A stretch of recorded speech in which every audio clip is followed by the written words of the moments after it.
Hello, hello. Welcome, everyone. Why don't we begin?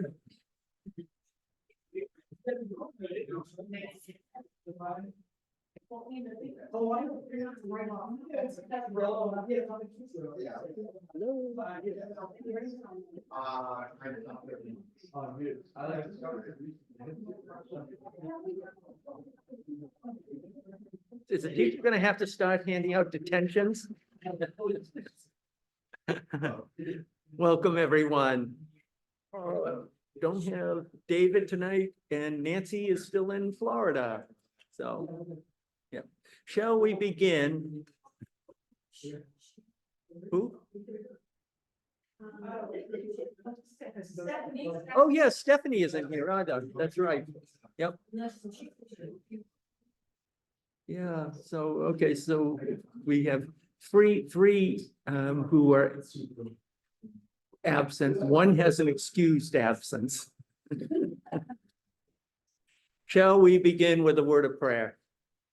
Good and gracious God, we gather once again and we seek your presence, but also acknowledge it. We open our hearts and our minds and pray that you will lead us deeper into the mystery and the wonder of your grace and your love. We pray this through our Lord Jesus Christ. Amen. So everybody, we're now on familiar ground, or more familiar ground, shall I say. We are now into the New Testament, and we start with the good news, which is an overview, basically, of the emerging message from the early church, and see if there's any words that might be of confusion or something like that. The one thing I will say is under Judea, okay, there is a clue there that tells us that we've got the birth of Jesus, the timeline anyways, wrong. First of all, and this isn't in this little definition of Judea, but we know that it was not likely that Jesus was born on December 25th. The early Christians were very good at taking pagan traditions, rituals, and Christianizing them. And there were all kinds of pagan traditions and rituals around the winter solstice. And so what they did was they decided, okay, we're going to celebrate Christ's birth on December 21st, right around the winter solstice. There is actually a clue in the birth story, the narrative in Luke's gospel, that gives us good reason to believe that it wasn't in December. Confirmation class heard this earlier tonight. So who was out in the fields? That's right, very good. And why wouldn't it be likely that Jesus was born in December?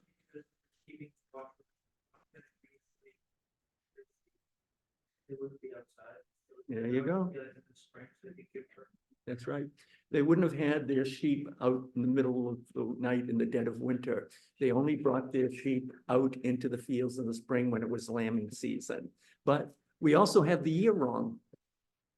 Okay, so it was likely he was born sometime in the spring, but that would really screw up Easter to have, you know, the birth and then maybe a week later. So I kind of glad it's December, but there's a clue in here as to why we have the year wrong. In fact, this is probably the year 2030, not 2024. Thought I saw a hand, maybe I wasn't.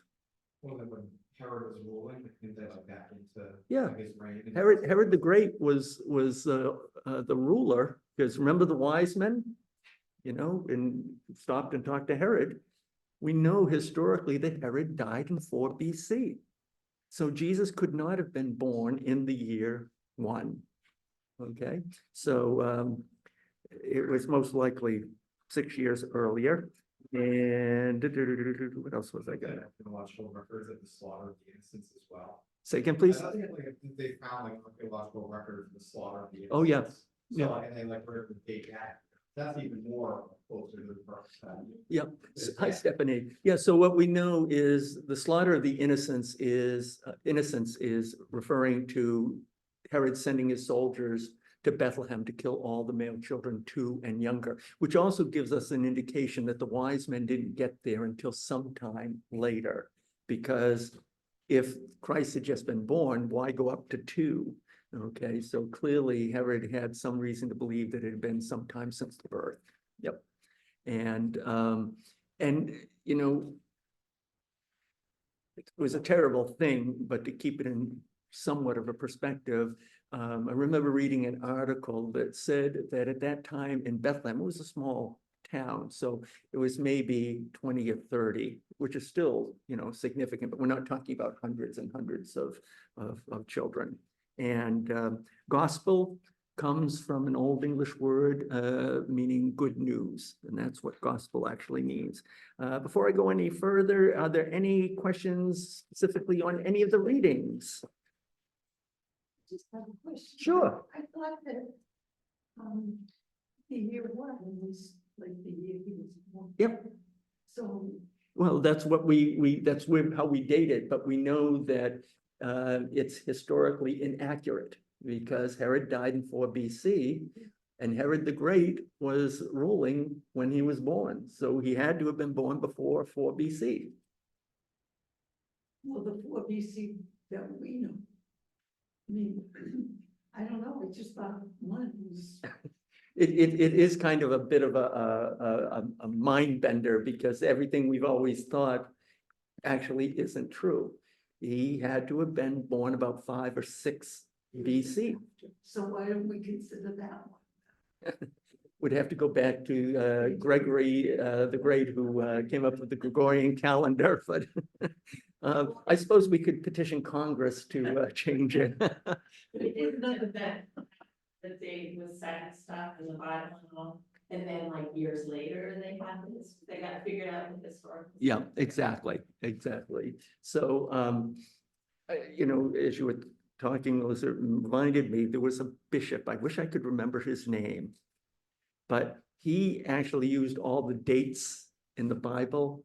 And, oh, I wish I could, I'll have to do some homework and get this information to you. But he went back and he just decided that God created the heavens and the earth on 6052 BC at 3 o'clock in the afternoon. I mean, it's kind of comical. Yep. Yes. So you mentioned, you know, obviously how like later on, like, you know, had a lot to do with Romans and other people like paganizing Christian stuff. And like now, like a lot of our like main celebrations of Christianity are like closely tied to pagan things. And there's a lot of like celebrations we hear about in the Bible that we like don't really observe as much anymore. I Okay. think it's detrimental to Christians that we're like influenced by these pagan influences and we're not celebrating the biblical holidays. Yeah.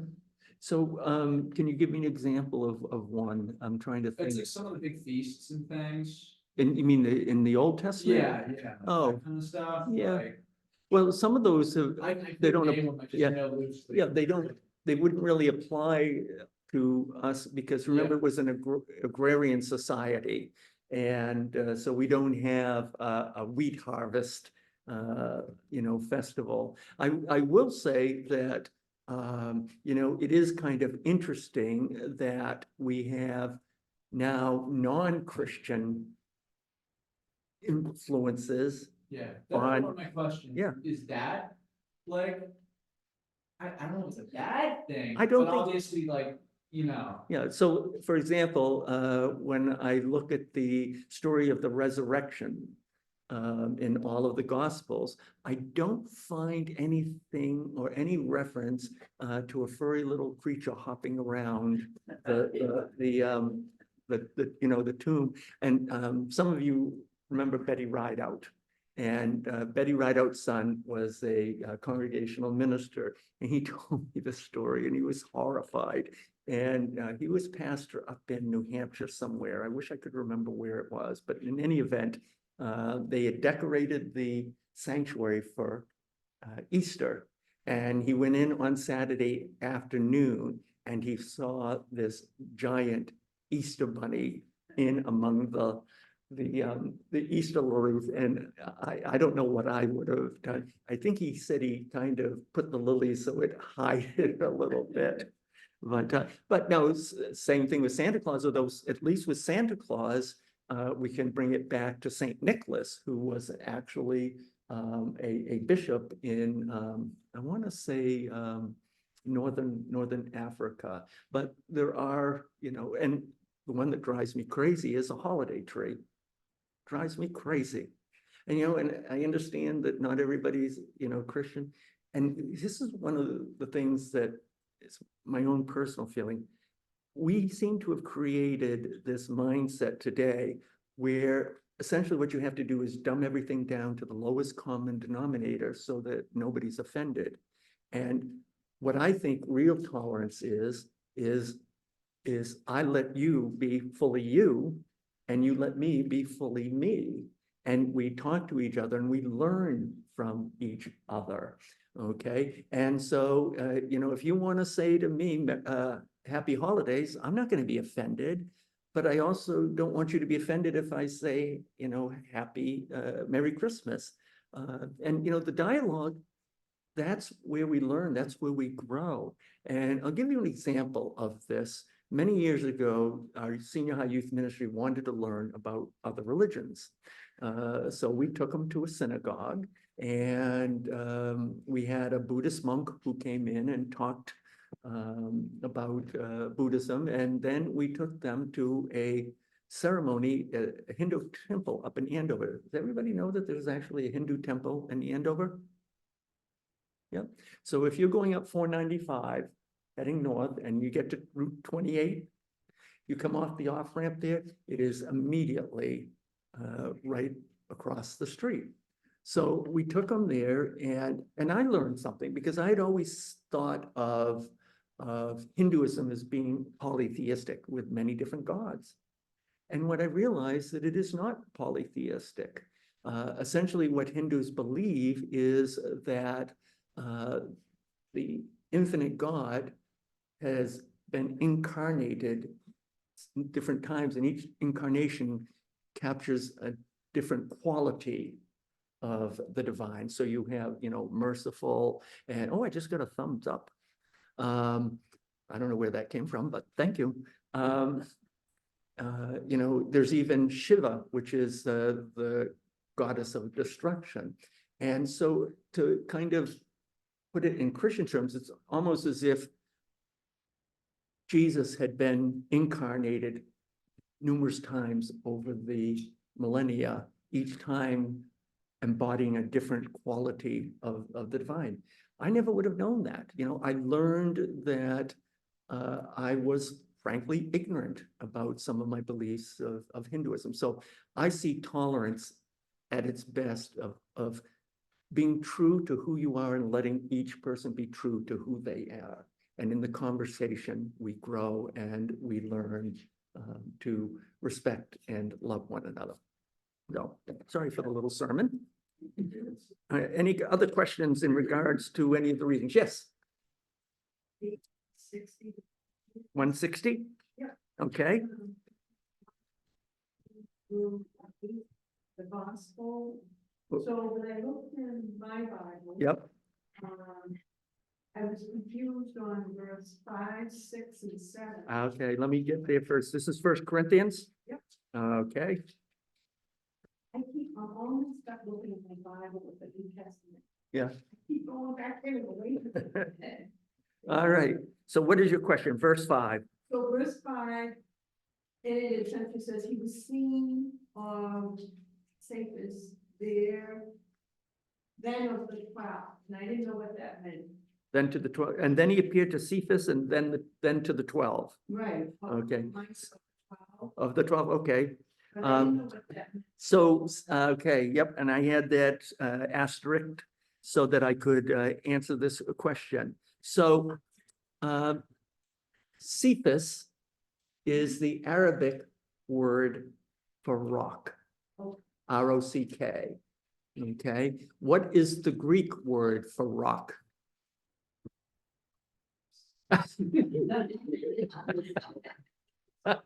So I'll give you a hint. If you are so frightened, you become like stone, you are said to be petrified. Petra is the Greek word for rock. So Cephas, translated into Greek, which is the language of the New Testament, is Peter. So Cephas is actually Peter. And Peter, his Hebrew name was Simon. And he got the name Peter because the great confession at Caesarea Philippi, when Jesus says, you know, who do you say that I am? And Peter all of a sudden says, you are the Christ, the Son of the living God. And Jesus responds by praising him. He says, truly flesh and blood has not revealed this to you, but my Father in heaven. And truly I tell you, you are a rock, and upon this rock I will build my church. So that's how Simon gets the name Peter. Okay, rock, Petra. Okay. And then of the 12. Then, well, see, my translation says he appears to Peter, and then he appears to all of the 12. Oh, Yeah, all of the 12. Yeah, and that happens in the upper room where they're behind the locked door, and Jesus suddenly appears among them. Yep. And let me see. Oh, and then the very next verse 6. Then he appeared to more than 500 brothers at one time, most of whom are still alive, though some have fallen asleep. Fallen asleep is a euphemism for they've died. Why does Paul put in that little detail about, you know, most of the 500 are still alive? that's what he put down. Yep. He's basically saying, if you don't believe me, go ask them yourself. They're everywhere. You can go ask, and you don't have to take my word for it. There are a lot of people who have actually seen the risen Christ. You can confirm it with them. Yep. All right.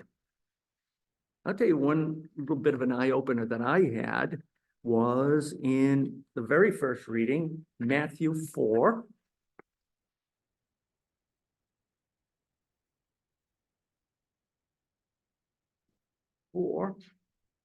And to the point where I have to go and do some, oh, I'm sorry. Yeah, Matthew 4:17, okay.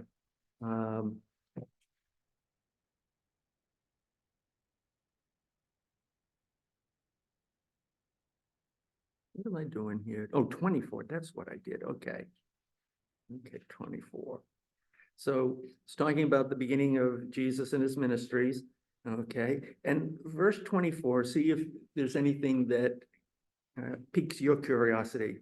So Jesus's fame spread throughout all Syria, and they brought him all the sick, those afflicted with various diseases and pains, those oppressed by demons, epileptics, and paralytics, and he healed them. Anything seem a little strange there for you? No? What do you think? Well, he typically would heal in private, he wouldn't like make a big. Yeah, sometimes he would, yep. But the other thing is that I had always been under the assumption that a lot of the demon possessions was actually epilepsy, okay, which they wouldn't understand. But here it specifically says epileptics.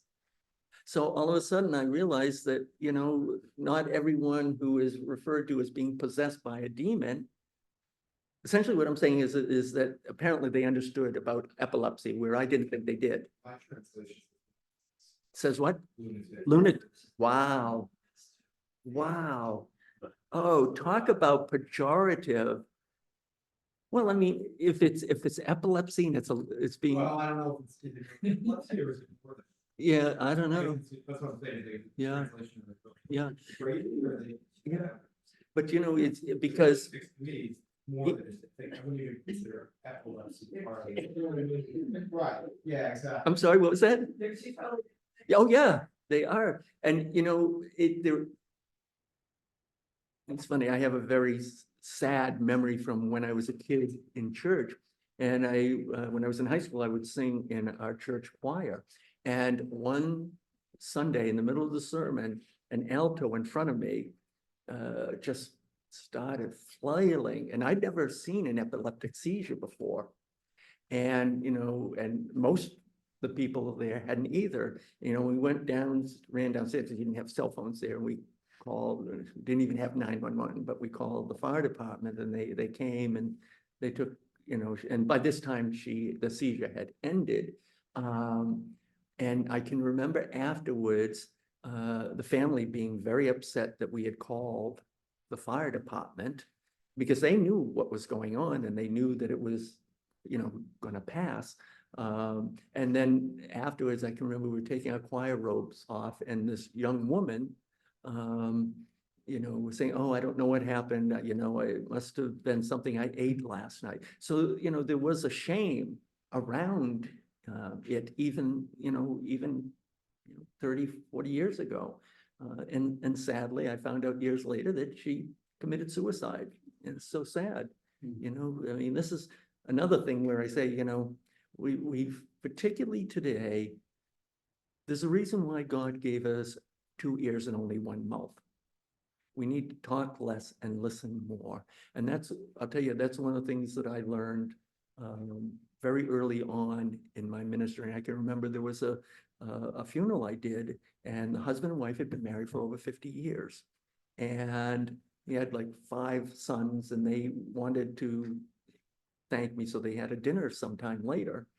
And afterwards, they knew I played cribbage. They said, "Oh, Dad loves to play cribbage. Why don't you stay and play cribbage?" So I did. And he kept saying things like, he said, "Oh, she deserved better than me," or, "she didn't deserve a bum like me." And I kept saying, "Oh, I think you're being kind of hard on yourself. You've been married for over 50 years. And several months later, I was in the supermarket, and I met one of the sons who was checking out in the register next to me. And I said, "Oh, good to see you, blah, blah, blah." And I said, "How's your dad?" And he said, "Oh, your dad's in a nursing home. He's not doing well." And I was really shocked because he'd gone downhill very quickly. And when I said it, I was shocked, he looked at me and he said, didn't you know?" And I said, "No, what?"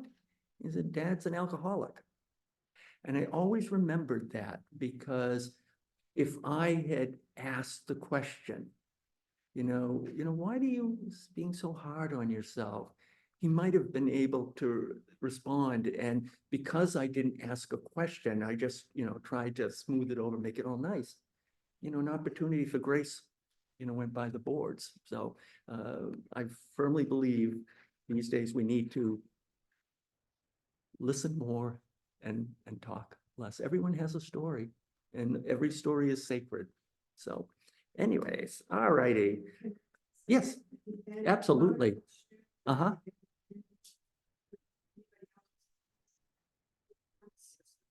$163. Yeah, yeah. Yeah. Yep. Why did he want us to do that? They wanted you to kind of understand that the scriptures that we have are not the original. It's Greek. Everything in the New Testament was written in Greek. And translation isn't just a simple, this word means this means that. We're better off than with Hebrew, because there's ancient Hebrew, there's words that we still don't know what they mean. And I think I shared with you, every once in a while, you'll see a notation, you look at the bottom and it says the meaning of this Hebrew word is unknown, okay? And so they do their best guess as to what it was. And what would happen is they would find other ancient writings that would use the word in a context they could understand it. And then they could go back and say, "Oh, this is what this means." And the example that I use is that there was this king, and he's a bad king, and he was killed by a woman judge who led the Israelites in battle against him. And she killed him with a sword, but we never knew where he was killed because the meaning of the Hebrew word was uncertain until they found another ancient document and they discovered that he was killed basically while he was sitting in the outhouse. He was in the outhouse and she got him. Okay, so it's not quite that with Greek, but Greek is a very rich language. And in English, we have the word love. Okay, in the Greek language, there are 7 different words that are all translated as love. They refer to different kinds of love. So the 3 main ones, eros, okay, from which we get the word erotic, but it's not just it's a general kind of lusting, give me, okay? So if I say I love chocolate, am I using the word love incorrectly? No, it's a particular kind of love, okay? But it's not the love that we see on the cross with Jesus. The second one, you know this word, it's philos, okay? And if I were to ask you, what city in this country is known as the city of brotherly love? Philadelphia, philos, okay? Delphi is the Greek word for love, for city. So philos, Delphi, Philadelphia, city of brotherly love. And then the highest form of love, anybody? Very good, very good. I think you should all come to confirmation class. Yeah, agape, it's a sacrificial, philos is a friendship kind of, it's a give and take, and agape is a sacrificial kind of love. And there's agape with a small a, there's agape with a large a. So a parent that works a second job, so a child can get the college education they never got. Okay, that's agape. Okay, what we saw on September 11th, okay, a lot of stories of agape, you know, and the one that always moved me was the husband who was in the second tower, and he called his wife and said that there was a coworker in a wheelchair, the elevators weren't working, and he was going to wait until the firemen got here to help the coworker out. And, you know, that act of love cost him his life. And of course, on the cross is the ultimate sacrifice. And we're going to talk more about the cross and what it really means, because I'm not a big believer that I think in order to really make sense of the cross, we have to focus on God's grace, God's infinite love, rather than our sinfulness. Not that I'm saying that we're not sinful, but I think that the understanding of the cross is much richer when we focus on God's love rather than our sinfulness. Okay, so that's what they were doing, is trying to help you understand, you know, how you translate from ancient manuscripts. And this is why they're always excited when they find an even older copy of one of Paul's letters or a book of the Hebrew scriptures. How many of you heard about the Dead Sea Scrolls? Yeah, the Dead Sea Scrolls were found in a cave by a shepherd boy, Bedouin boy, and they were in these clay jars, and they were, because they were in a cave and protected, they hadn't deteriorated, and they were the oldest versions of several of the books of the Old Testament, including Isaiah. So biblical scholars were thrilled by it. Yes, Max, and then David. So I'm curious as to why, like, well, like, let's say a lot of the letters, right? Mhm. Like, why? There's a lot of wisdom in them, I understand the Mhm. guidance for the church. Yep. But how come these letters were chosen? You know what I mean? Like, how So- did they decide, like, you go from like the gospel and like what Jesus has to say Mhm, and everything about Jesus. Yep. And then it becomes like man's word. Well, no, they were inspired. Paul was inspired by God. And I think there's a lot of wisdom in the letters. In order for them to make it into the scripture, there had to be some authorship that would connect to Jesus. And of course, Paul being converted on the road to Damascus. And then you have John's first, second, third John, and first and second Peter. And actually, the letters of Paul are the oldest part of the New Testament. They are even earlier than the Gospels. The first Gospel, Mark, written about 60, 65 AD. Paul's letters would have been about 40 to 50 AD. Yes. The reason they got, I mean, there was the Council of Nicaea, and they basically had, basically just like lobbying, like some bishops wanted Mhm. some letters and they lobbied and they got it Yep. in, some, they didn't get it in, Yep. they wanted the letter. And so Yep. like, it did become like a Bible Black committee. For the Yeah. And we know that there are a number of Gospels. Like those Yep. all just left on the train before. for Yep. various reasons. Yep. So there's a Gospel of Mary, there's a Gospel of Thomas, there's a Gospel of Judas.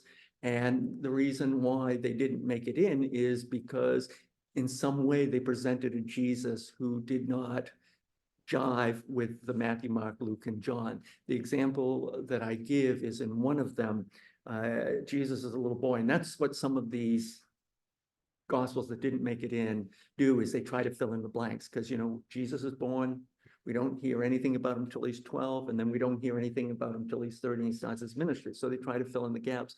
And in one of these Gospels, Jesus is playing with a friend, and the friend does something that upsets Jesus, and Jesus curses him, and the little boy drops dead. So they say, that's not the Jesus that we know. Yes, Stephanie.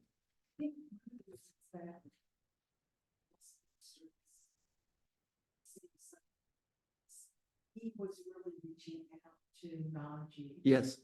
And Mhm. given that the people who put this book together. Yeah. for us Yeah. were not Jewish. Mhm. And that resonates at a deep, deep emotional level. It's like, yeah, I'm chosen too. Yeah. So I Yep. think that, and that's such a compelling. Yeah.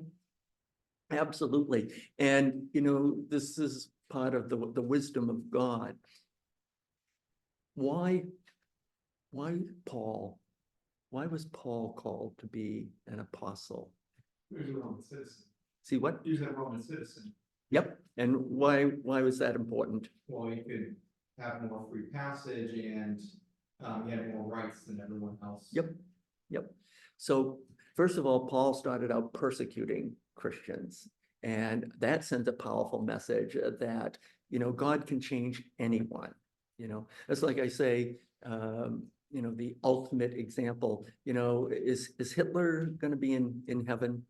And my answer to that question is, just before he pulled the trigger, if he's in all sincerity said, what have I done? This is just, please forgive me. Then yeah, he could be. Okay. Do I think that happened? No. And is he up there? I don't know. I'll leave that up to God. But Paul was a Roman citizen, unlike all the other disciples. And because he was a Roman citizen, he could travel throughout the Roman Empire freely. The others, they had to get permission to go from, this part of the Roman Empire to the other. So Paul, who is responsible for the growth of the church, is because he had a benefit and God used it. And it's a great redemption story. Isn't it? I Yes. mean, he was a horrible man. Yes, he was.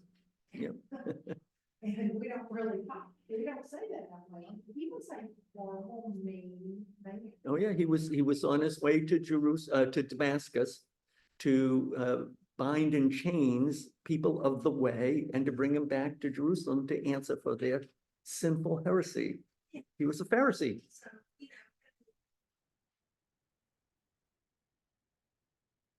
I mean, a faith system with such grace Mhm. than someone who persecuted the beloved. Yeah.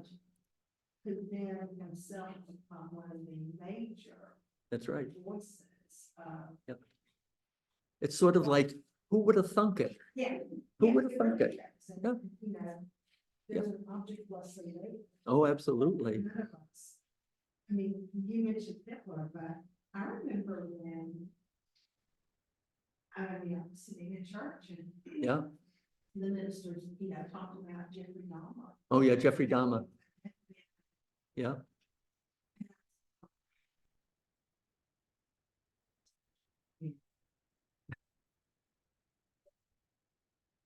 Sitting right here, I don't mind saying. For him, Mm, yeah, yeah. for the families of the people that he tortured. Hmm. I might have some business to them. But I'll leave it. I would only be comfortable sitting next to him in heaven if I know that he's been well fed. But so it's interesting, Saint Augustine, okay, wonderful, sermon he gave. And he talked about the fact that there were two thieves crucified with Jesus.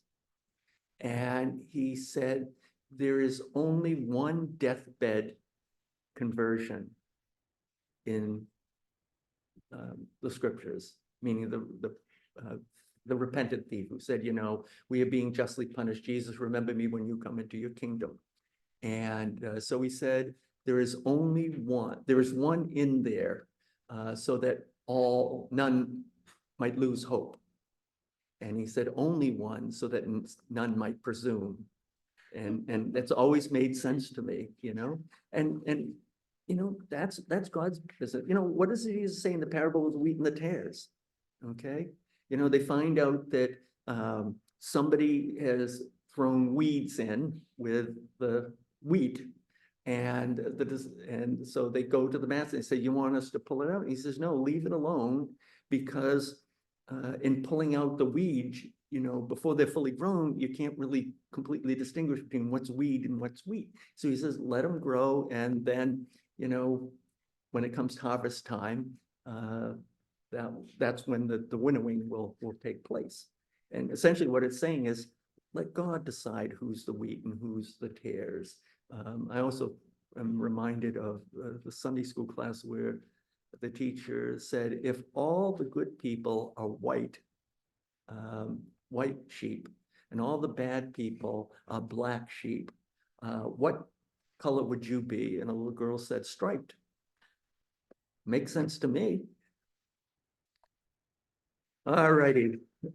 So let's go to one of my favorites, which is Acts 8:26 through 39. I love this passage.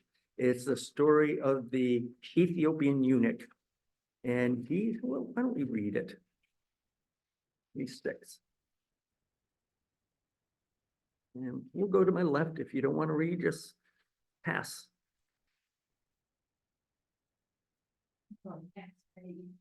Yeah, Acts 8, verse 26. And yep, Acts 8, verse 26. And by the way, chapter 9 is the conversion of Paul, where he sees the blinding light on the road to Damascus. Now an angel of the Lord said to Philip, rise. And Philip was one of the 12 disciples. Now an angel of the Lord said to Philip, rise and go toward the south to the road that goes down from Jerusalem to Gaza. This is a desert place. And Bill, if you want to. Oh, okay. So Philip got ready and went. Now with an Ethiopian eunuch who was an important official in charge of the treasury of the Queen of Ethiopia, was on his way home. He had been to Jerusalem to worship. And was returning, seating in his chariot, and was reading the prophet Isaiah. The Spirit said to Philip, go and join up with that chariot. When Philip ran up, he heard him reading Isaiah the prophet and asked, do you understand what you were reading? And he said, how can I, unless someone guides me? And he invited Philip to come up and sit with him. Unit was reading the passage of scripture. He was led like a sheep to the slaughter, and as a lamb before the shearer is silent, so he did not open his mouth. In his humiliation, justice was denied him. Who will describe his generation when his life is taken from him? And the eunuch answered Philip and said, I pray thee, O Lord, speaketh the prophet this, of himself or of some other reason. Then Philip began, and starting from this passage, he told him the good news of Jesus. And as they were going along the road, they came to some water, and the eunuch said, see, here's water. What prevents me from being baptized? The official ordered the carriage to stop, and both Philip and the official went down into the water, and Philip baptized him. And when they came up out of the water, the Spirit of the Lord carried Philip away, and the eunuch saw him no more, and went on his way rejoicing. Okay, okay. By the way, I said that Philip was one of the 12 original disciples. Anyone know what the word disciple means? Literally? It's fall. Or a student follower, and apostle. So an apostle was a messenger.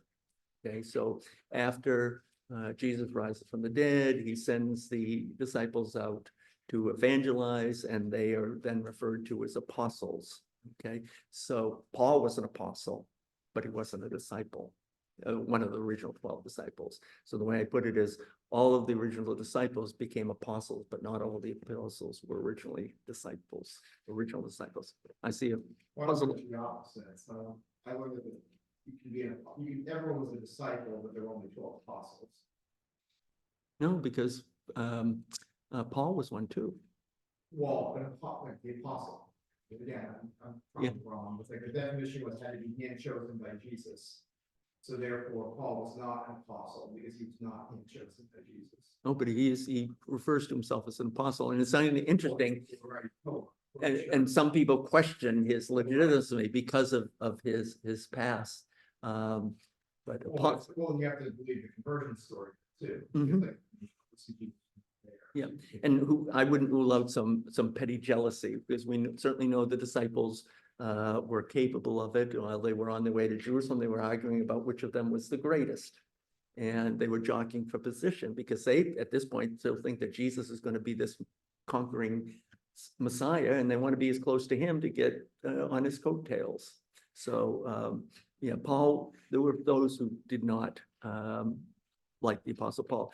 I like this story, though. Think about it. You have this Ethiopian. He's an important official in the court of the Candace of Ethiopia. And Candace apparently was what the title given to the queen. All right. So put yourself in his shoes. You are a very important person. You're in charge of the treasury. And this guy who is walking doesn't have a chariot. You have a chariot. Okay, you have clout, so to speak. And this nobody who's walking by says, do you understand what you're reading? What's the typical response there? Yeah, I'm fine, thank you, have a nice day. See, what he does is he humbles himself. He admits that he doesn't have a clue. And I just find that so refreshing. And what he's saying is, I need some help here. Okay. And I find that this is a very grace-filled encounter. And it happens because he's able to be humble and say, you know what? Yeah, I do need some help here. And I can tell you as a pastor, many people have a hard time saying, hey, I need some help here. And there's nothing wrong with that. You know, I'll tell you where I experienced that years ago. Day after Christmas, I was walking across the parking lot, slipped on some black ice and broke the tibia bone, whichever the smaller one in your leg is. I couldn't do anything. And suddenly I was totally dependent and on all of you. Right, too, right? What's that? You couldn't drive. No, it was my right leg. Yeah, I couldn't drive. And, you know, so it was a little awkward, but I'm thinking to myself, you know, what is your problem here? You know, these are people who want to do this for you. Let them, okay? There's, you know, we have this, I don't know, maybe it's our society. We can't be weak. Maybe that's what it is. We cannot be weak. And we pay a price, you know, for that. And, My problem is I don't think it gets that far, because say again? everybody's worried about a scam, or what's this guy doing? Oh, yeah, Like, who- yeah, who is it? that's You know, true I have these looked days. up, You know, people just don't come up to you and say, hey, buddy, Yeah, you know but, what you're doing? yeah. Well, okay, you're talking about this specifically. Yeah, that's true. There's another, You wouldn't even get that far to yeah, know whether he's humble or not. true, because he doesn't know this might be a thief. Right. Although I have to imagine if he's that important, he's got A few guards. guards around him, you know. Say again? God's hand was. Yes, yep, The Ethiopian was unusual, because he was reading scripture, yep, and he had God for the purpose of study. yep, So he was a seeker. uh-huh, Philip was being responsive Mhm. to the spirit that said, I want you to do this. That Yep. probably felt weird, mm-hmm, you know, mm-hmm, go down to the desert. mm-hmm, So, I mean, yeah, God's hand was in this, and think about the times that you have turned around and gone and got people mm-hmm, because you knew it would be okay. Yep. I mean, maybe you helped somebody change a tire, maybe you turned around and gave somebody money, and other people might have said, yeah, they're just gonna go drink it up, and you know, you shrug your shoulders and say, that's something. God Yeah. told me to do this." Yeah. I think. Yeah. God's hand was. yep, yeah, absolutely. And you know, I'll tell you, one of the things that I have come to really love, and I was wondering how it was going to work when we made the change in the worship service. We do the prayers of the faithful now, okay? And what I find very moving is, you know, somebody shares that their mother just died, or the husband just died, or whatever. And, you know, clearly upset. And, you know, I'll see a hand from someone sitting in the pew behind, you know, going up on the shoulder. Or when there's a celebration, you know, people spontaneously applaud. I know there's some people that cringe about applause in church. I don't have that problem, because what I see it is an affirmation, you know, you know, Paul said, when one weeps, all weep, when one rejoices, all rejoice. And so, you know, that I find very, very moving, grace-filled. And I'll tell you, the hardest part of the service, always before we made this change, was the pastoral prayer. It was the hardest part of the service for me. And part of the reason is I always felt like the designated prayer. And you know, we get talking about this, well, why does it have to be that way? You know, make it the prayers of the entire congregation. It's what, you know, we're all about. And you know, as we're talking, and you said, you know, God's hand was in this, it made me think about the Apostle Paul when he's on his way to Damascus, and he's blinded by that flash of light. And he hears the voice saying, well, he uses his Roman name, Saul, Saul, why do you persecute me? And he says, who are you, Lord? And he says, I am Jesus. And he says, you know, this is what you're supposed to do. You're supposed to go into the city now and wait there. Now think about this, and it's kind of tied with this in the sense of humbling. This put Paul in a very humbling situation. Think about it, you're blind. You can't see.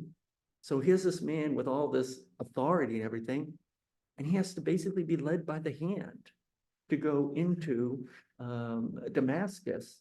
He's totally dependent. And then and I see this is all part of God's plan to bring about Paul's conversion. So he goes into Damascus, blind, and the Spirit speaks to a Christian by the name of Ananias, and probably said the last thing that Ananias wanted to hear. And what the Spirit said is, Ananias, there's Paul. He's here, and I want you to go see him and lay your hands on his eyes. And, you know, Ananias is thinking, this is crazy. This is the guy who's here to arrest me and drag me back to Jerusalem in chains. And you want me to go and heal him? Okay, but that's what he does. And we're told that when he puts his hand on Paul's eyes, something like scales fell from his eyes, and Paul can see now. And, you know, and not only that, but it's what Ananias says when he goes in to see Paul. You know, he could have gone in and said, well, Paul, you know, you don't like me and I don't really care much for you, but God told me I have to come here and do this, so let's get it over with. He goes in and he says, Brother Paul, the Lord has sent me. And, you know, just to be loved by someone who doesn't care for you, you know, that has to be very life-changing. And actually, I will say that Paul's conversion began many years earlier. Okay. And does anyone know where we meet Paul for the first time in the book of Acts? Was it the stone of Stephen? Yes, Stephen. He ordered it or he was there? No, he was there. So Stephen was the first Christian to be martyred for the faith. And he is proclaiming Jesus, and he looks up and he says, I see the Son of God seated at the right hand of the Father. Well, the Jews, that was blasphemy, because it was basically saying Jesus was like God. And so they start stoning him to death. And Stephen says basically the same thing that Jesus said first on the cross. And he says, do not hold this sin against them, Father. Okay. And I believe that, oh, and then we're told that as they're getting ready to stone Stephen, okay, of course you have all these long flowing robes. You want to make sure you can wind up pretty good. So they took the coats off and they put them at the feet, or laid them at the feet of a young man named Saul. So interesting, Saul wasn't one throwing rocks, but he was there, and he saw Stephen react with grace to this act of hate. And I believe that's what planted the seeds in Paul's heart. Took a while for them to come to fruition. And then with Ananias, that kind of clinched the deal, so to speak. I'll also say that I gave a sermon on this many years ago, and essentially I said that, you know, sometimes in order for God to make you, God has to first break you. And I don't mean that in a mean, nasty way, but, you know, if somebody's full of themselves, okay, God's going to find a way to bring you down a couple of rungs. And making Paul totally dependent, okay, changed the dynamics in there. And, you know, if Paul wasn't blind, okay, and Ananias came in, the outcome may have been different. But I just find it, this story is incredibly grace-filled. And actually, I also use this as a model for ministry, because essentially, when you're ministering, people in a way are inviting you into their lives. I mean, ministers, maybe not so much today, but you know, you could always just go and knock on someone's door and, oh yeah, come right in. And essentially that's what happens here is the Ethiopian invites Philip into his chariot, into his life. And there's a wonderful exchange, a wonderful grace-filled moment, as I like to call them. How are we doing here? Oh, we're just about done. Anybody have any other questions here? Yes, So with that last passage, the one from Acts? yes. Yep, okay. Verse 39. Verse 39, okay, let me get that. Yeah, when they came out of the water, the spirit was snatched Philip away. Yep. And you saw no more. Yep. I guess I guess I can't really picture that. I mean, like Philip got carried. He's spirited away, Okay. spirited away. He's, what did they used to call it on Star Trek? Beam me up? There was a name for the machine, the teleporter or something like that. I can't remember, but essentially that's what this is saying is he just dematerialized. It's Philip short. Pardon me? It's Philip short. I'm sure he does. Yeah, I'd have to go back and look, but, and there's also another interesting thing about this, which is kind of, I don't know if I'm making too much of it, but, Philip is a Greek name. It's not a Jewish name. And there's a famous, actually, no, I guess we didn't read it in, right? But there's a story in John's Gospel where some Greeks want to get to know Jesus. And so they go to which disciple? You would think they would go to Peter since he was sort of the number one disciple, but they go to Philip. And Philip goes to Mark, and then Mark says, let's bring him to Jesus. And why? Because they're Greeks. And so it makes sense. Let's go to the guy who has the Greek name. We probably will get a better reception for them. And, Paul says, I am a Pharisee to those who are Jews, and I am a Gentile to those who are Greek. And he says, I have become all things to all people so that by all means some might be saved. And essentially you're relating. Okay, you have to meet people where they are so that they can understand and relate to you. And and I would always tell our student ministers, there are two kinds of people in the world. There are those who walk into a room and say, here I am. And there are those who walk into a room and say, there you are. And if you want to be a successful pastor, you have to be a there you are person. So with that, I will close for tonight. Thank you all.